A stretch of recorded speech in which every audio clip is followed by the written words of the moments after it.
ఒక పర్సన్ నాకు పెట్టిన మెసేజ్ చూసి నా కళ్ళల్లో నీళ్లు తిరిగాయి. ఇది ప్రతి పర్సన్ దగ్గరికి వెళ్ళాలని అతని రిక్వెస్ట్. జాగ్రత్తగా వినండి.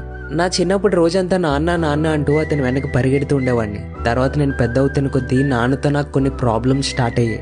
నాకు ఎప్పుడైతే 18-20 ఇయర్స్ వచ్చాయో అప్పుడు నాన్న నన్ను అసలు అర్థం చేసుకునేవాడు కాదు. మా ఇద్దరి మధ్యలో ఏది కామన్గా లేదు. అసలు నాకు అర్థమయ్యేది కాదు అమ్మ ఎలా అతనితో అన్ని ఇయర్స్ కలిసి ఉంది అని. స్నానం చేయడం, తినడం, చదవడం లాంటి ప్రతి విషయంలో తిడుతూ కొడుతూ ఉండేవారు. అప్పుడు అనిపించేది ప్రపంచంలో అందరు ఫాదర్స్ కంటే నా ఫాదర్ ఫస్ట్ అని. తర్వాత జాబ్ వచ్చింది, పెళ్ళయింది, అండ్ నాన్న నాతో మాట్లాడడం తగ్గించేశారు. అప్పుడు తెలిసింది నాన్న కోపంలోనే అతను నా మీద చూపించే ప్రేమ దాగుంది అని.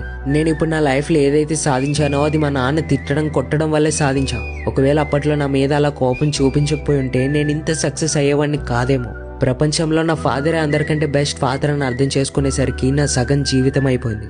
అండ్ ఈ విషయం మా నాన్నకి నేను చెప్పలేకపోయా. మీకు మీ ఫాదర్తో ఉన్న బాండ్ గురించి